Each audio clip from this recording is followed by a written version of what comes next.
अस्सलामुअलैकुम दोस्तों, तुसीं देख रहे हो लुड्डन पंजाब टीवी ते मैं तुहाडा मेज़बान मोहम्मद अहमद। सब तो पहले जनाब मेरे चैनल को करो सबसक्राइब ते बैल आइकन करो प्रेस ताकि मेरी आने वाली हर वीडियो का नोटिफिकेशन मेरे वीरां ते भरावां तक बआसानी तरीके नाल पहुंचे।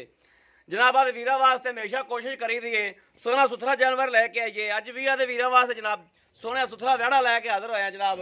एक साहिवाल च क्रास है, एक चोलस्तानी क्रास है और तिन्ना तिन्ना महीनों दी जनाब बनिया हुई ने, गबना ने, गारंटी शुदा गबना ने जनाब। मालक कहते ने चैक करा के देवांगे असीं आदे किले तो, गबना होवन ते लै जाउण वरना जनाब छड्ड जाउण, कोई रौला नहीं हैगा।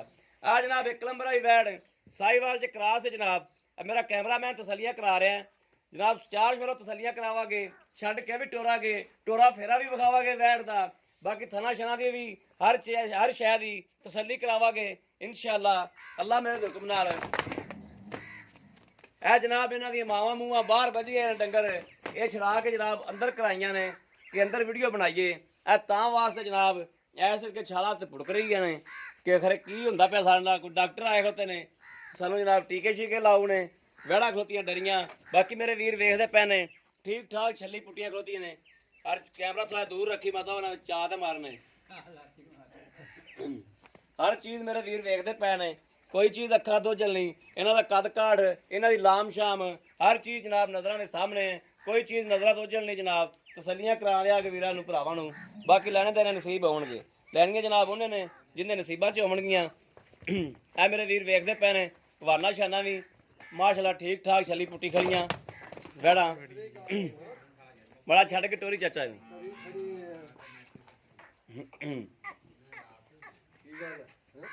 चल बा खड़ी बजी रहन दे कोई नहीं। ए जनाब दूसरे नंबर आई वैड़ जनाब भरावां तसलियां करावागा। ए जनाब दूसरे नंबर आई वैड़ है। ए मेरे वीर वेखदे पे ने हर चीज़ नज़र के सामने, कोई चीज़ नज़र दोजल नहीं। ए नहीं जनाब भी कोई चीज़ नज़र दोजल होगी छड़ कोई। ए भी ठीक ठाक छली पुट्टी खड़ी जनाब। ए मेरे वीर वेखदे पे ने ये जनाब काले थना च आ, उनके बगे थन ने, इनके काले थन ने जनाब। हर चीज़ जनाब नज़र के सामने। चोलस्तानी च क्रास है, इन्हों की लाम शाम, इन्हों का हर चीज़, इन्हों का जनाब सारी सूरत हाल मालक को भी जनाब इहदी तसलियां लावांगे। बाकी लाम शाम मेरे वीर वेखदे पे ने, कद काठ हर चीज़ नज़र के सामने आ। बाकी जनाब मालक को भी इन्होंने तसलियां लै लागे। तिन्ना महीने की जनाब ढाई महीने की गबना ने, चैक करा के जनाब देवांगे। कोई चीज़ जनाब ये नहीं भी इत्थे कोई ठगी होगी या फरेब होगा। गल लो होगी जी हकीकत होगी, हकीकत तो सवा इंशाल्लाह कुछ भी नहीं होना। ना कोई झूठ, ना कोई लेना, ना कोई देना। मालक ने भी जनाब मिन्नत करा के मालक की भी जनाब कोई यह काम नहीं होना चाहिए जिंदे झूठ हो एवं आप बोचर मारिए। गल्लां करनियां साफ जी सुथरियां जी। चाचा जी आ जाओ।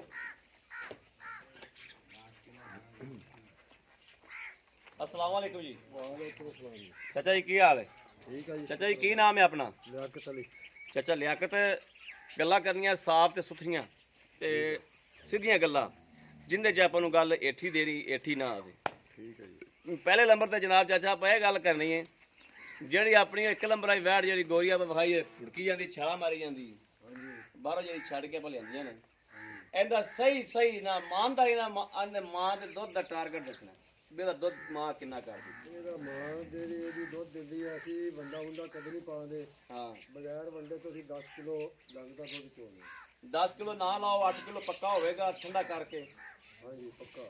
यानी कि 16 लीटर की मां दुध देंदी बगैर वंडे छंडे तो। ਬਗੈਰ ਵੰਡੇ ਤੋਂ। ठीक हो गया, सही हो गया। इनका चाचा जो मुल आप लै लेना ना जी, ये जी गब्बन तसली बख्श है। ਹਾਂਜੀ ਇੱਥੇ ਕੋਈ ਆਪਣਾ ਵੀਰ ਭਰਾ ਆਵੇ ਚੈੱਕ ਕਰਾਵੇ, ਇਹਨੂੰ ਚੈੱਕ ਕਰਾ ਕੇ ਆਪਾਂ ਦੇਣੀ ਹੈ, ਆਪਾਂ ਉਵੇਂ ਦੇਣੀ ਨਹੀਂ, ਚੈੱਕ ਕਰਾ ਕੇ ਤਸੱਲੀ ਕਰਕੇ ਲੈ ਜਾਣ। ਚੈੱਕ ਕਰਨਾ ਉਹਦੀ। ਠੀਕ ਹੋ ਗਿਆ। ਇਹਦਾ ਜਿਹੜਾ ਮੁੱਲ ਲੈ ਲੈਣਾ ਜਾਇਜ਼ ਮੁਨਾਸਬ ਮੁੱਲ ਸਾਨੂੰ ਉਹ ਦੱਸ ਦੇ। ਇਹਦਾ ਜੀ 80000 ਰੁਪਇਆ ਲਾਵਾਂਗੇ। 80000 ਰੁਪਇਆ ਲਵਾਂਗੇ। ਠੀਕ ਹੋ ਗਿਆ। ਕਹਿੰਦੇ ਜੇ ਕੋਈ ਪਿਆਰ ਮੁਹੱਬਤ ਪਿਆਰ ਮੁਹੱਬਤ ਕੋਈ ਕਰ ਲਾਂਗੇ ਤੁਹਾਡੇ ਨਾਲ। ਠੀਕ ਹੋ ਗਿਆ।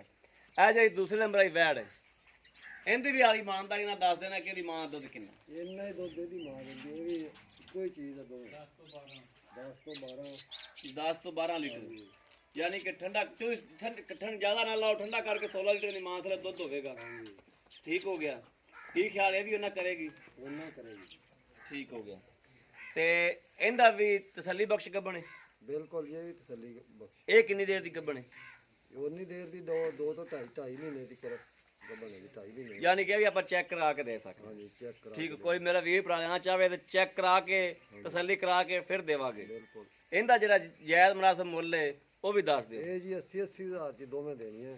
ਦੋਵੇਂ 80 ਹਜ਼ਾਰ ਚ ਦੇਣੀਆਂ। ਜੇ ਕੋਈ ਇਕੱਠੀਆਂ ਦੋਵੇਂ ਬੰਦਾ ਲਵੇ ਇੱਕਾ, ਜੇ ਕੋਈ ਇਕੱਠੀਆਂ ਲਵੇ ਇੱਕੋ ਬੰਦਾ ਹਾਂ ਫਿਰ ਕੋਈ ਪਿਆਰ ਮੁਹੱਬਤ ਕਰ ਲਾਂਗੇ ਵਿੱਚੋਂ ਕੋਈ 5-7 ਦਾ। ਫਿਰ 1.5 ਲੱਖ ਦੀਆਂ ਹੋ ਜਾਣਗੀਆਂ। ਹਾਂਜੀ ਫਿਰ 1.5 ਲੱਖ ਤੇ 10,000 ਰੁਪਇਆ ਰਹਿਤ ਹੋ ਜਾਏਗੀ। ਹੋ ਜਾਏਗੀ। ਠੀਕ ਹੋ ਗਿਆ, ਬੜੀ ਮਿਹਰਬਾਨੀ ਚਾਚਾ ਜੀ। ਲੋ ਜੀ ਮੈਂ ਆਦੇ ਵੀਰਾਂ ਦੇ ਭਰਾਵਾਂ ਨੂੰ ਤਸੱਲੀ ਕਰਾਤੀ ਹਰ ਚੀਜ਼ ਦੀਆਂ। ਜਾਨਵਰ ਦੀਆਂ ਵੀ ਮਾਸ਼ਾਅੱਲਾ ਵੇਖਦੇ ਪੈਣ ਮੇਰੇ ਵੀਰ, ਜਾਨਵਰ ਵੀ ਕੱਦ ਕਾਠ ਚੰਗੀਆਂ ਮਾਸ਼ਾਅੱਲਾ ਪੂਰੀਆਂ ਵਿਹੜਾ ਬਣੀਆਂ ਖਲੀਆਂ ਨੇ। ਔਰ ਜਿਨ੍ਹਾਂ ਦਿਨਾਂ 'ਚ ਇਹ ਸੂੰਦੀਆਂ ਪਈਆਂ ਨੇ ਉਹਨਾਂ ਦਿਨਾਂ 'ਚ ਜਨਾਬ ਅੱਖਾਂ 'ਚ ਦੁੱਧ ਸੁੱਕ ਜਾਂਦਾ ਹੈ। ਜਿਨ੍ਹਾਂ ਦਿਨਾਂ 'ਚ ਇਸ ਕਰਮਾਂ ਵਾਲੀਆਂ ਨੇ ਸੁਣਾ ਉਦੋਂ ਦੁੱਧ ਜਨਾਬ ਬੜਾ ਮਹਿੰਗਾ, ਬੜੇ ਰੇਟ ਸ਼ੇਟ ਹੋ ਜਾਂਦੇ ਨੇ, ਦੁੱਧ ਲੱਭਦੇ ਨਹੀਂ ਜਨਾਬ ਉਦੋਂ ਜਦੋਂ ਇਹ ਕਰਮਾਂ ਵਾਲੀਆਂ ਨੇ ਸੁਣਾ। ਬਾਕੀ ਜਨਾਬ ਲੈਣੀ ਆਉਂਦੇ ਜਿਹਦੇ ਨਸੀਬ 'ਚ ਹੋਵੇਗੀ। ਹਰ ਚੀਜ਼ ਦੀਆਂ ਤਸੱਲੀਆਂ ਮਾਲਕ ਕੋ ਕਰਾਤੀ। ਅਗਰ ਮੇਰੇ ਵੀਰਾਂ ਦੇ ਭਰਾਵਾਂ ਨੂੰ ਪਸੰਦ ਆਵੇ ਜਨਾਬ ਤੇ ਕਮੈਂਟਸ ਲਾਈਕ ਸ਼ੇਅਰ ਜ਼ਰੂਰ ਕਰੋ ਜਨਾਬ ਆਦੇ ਵੀਰ ਨੂੰ। ਤੇ ਬਾਕੀ ਹਰ ਚੀਜ਼ ਵੀਰਾਂ ਨੂੰ ਤਸੱਲੀ ਕਰਾਤੀ। ਨੰਬਰ ਵੀ ਨੋਟ ਕਰਾ ਦਿੰਦੇ ਆ 0307 00 15881। ਇਹੋ ਹੀ WhatsApp ਨੰਬਰ ਹੈ, ਇਹੋ ਹੀ ਰਾਬਤਾ ਨੰਬਰ ਹੈ। ਬਾਕੀ ਉਮੀਦ ਕਰਨੇ ਆ ਅੱਜ ਵਾਲੀ ਵੀਡੀਓ ਮੇਰੇ ਵੀਰਾਂ ਦੇ ਭਰਾਵਾਂ ਨੂੰ ਜ਼ਰੂਰ ਪਸੰਦ ਆਵੇਗੀ। ਅਗਰ ਪਸੰਦ ਆਵੇ ਕਮੈਂਟਸ ਲਾਈਕ ਸ਼ੇਅਰ ਜ਼ਰੂਰ ਕਰੋ। ਇਸ ਵੀਡੀਓ ਤੋਂ ਜਨਾਬ ਆਦੇ ਵੀਰ ਨੂੰ ਦਿਓ ਇਜਾਜ਼ਤ। ਅੱਲਾ ਨਿਗਹਿਬਾਨ, ਪਾਕਿਸਤਾਨ ਜ਼ਿੰਦਾਬਾਦ।